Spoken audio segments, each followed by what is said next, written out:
Hello friends, welcome to Kanika YouTube channel. So இன்றைக்கி நம்ம என்ன பார்க்க போகிறோன்னா, இட்லி பொடி எப்படி செய்கிறதுன்னு தான் பார்க்க போகிறோம். இட்லி பொடி செய்ய தெரியாதாங்க அப்படின்னு கேட்பீங்க. பட் இது நார்மலான இட்லி பொடி இல்லைங்க. இது ஒரு ஒரு ஸ்பெஷலான பொடின்னு சொல்லலாம்.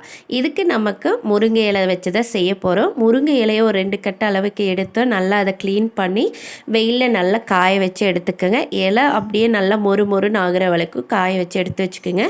நெக்ஸ்ட் பார்த்தீங்கன்னா, இது கூட வந்து 2 ஸ்பூன் அளவுக்கு மல்லி அண்ட் 2 ஸ்பூன் அளவுக்கு ஜீரகம், 2 ஸ்பூன் அளவுக்கு உளுந்து, இந்த மூணையுமே நம்ம எடுத்துக்க போகிறோம். ஸ்பைசிக்காக வந்து ஒரு வரமிளகா எடுத்துக்கணும்.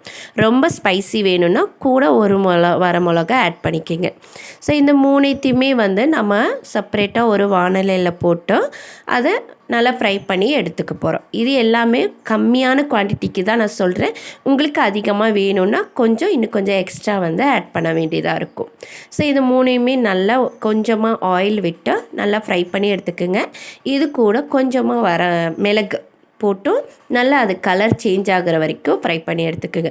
சிம்லேயே வச்சு ஃப்ரை பண்ணிக்கோங்க, ஏன்னா சீக்கிரமாக தீஞ்சு போயிடும்.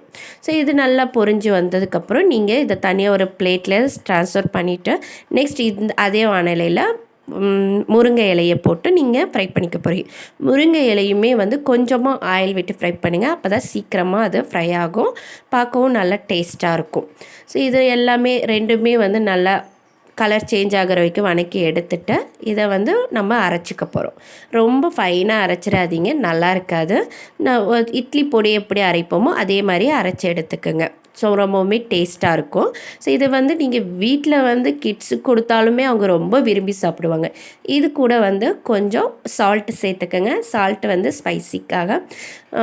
சால்ட்டு வந்து நீங்கள் ரொம்பவுமே போட்டுறாதீங்க, லாஸ்ட்டில் தேவைப்படுறப்போ நீங்கள் போட்டுக்கலாம். இப்போ பார்த்தீங்கன்னா நான் அரைச்சி எடுத்தாச்சு. இந்த மாதிரி கொரகொரப்பு வர வரைக்கும் அரைச்சி எடுத்துக்குங்க.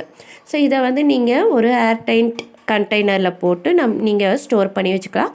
எப்போல்லாம் வேணுமோ அப்போல்லாம் இதை வந்து நீங்கள் எடுத்து யூஸ் பண்ணிக்கலாம். ஸோ இது வந்து இட்லிக்கு நம்ம வச்சு கொடுக்குறப்ப குழந்தைங்களுக்கு அவங்க ரொம்ப விரும்பி சாப்பிடுவாங்க. இது கூட கொஞ்சம் நல்லெண்ணெய் ஆட் பண்ணி கொடுங்க, ரொம்ப டேஸ்ட்டாகவும் இருக்கும். அதே மாதிரி தோசை சுடுறப்பவும் தோசைக்கு மேலாப்பில் தூவி சாப்பிட்டிங்கன்னா ரொம்ப அருமையாக இருக்குங்க. இதை உங்கள் வீட்டில் நீங்கள் ட்ரை பண்ணி பாருங்கள், நல்லாயிருக்கும். ஸோ இந்த வீடியோ உங்களுக்கு பிடிச்சிருந்துச்சுன்னா மறக்காமல் ஷேர் பண்ணி லைக் பண்ணி சப்ஸ்கிரைப் பண்ணிடுங்க. Thank you so much friends. பாய்.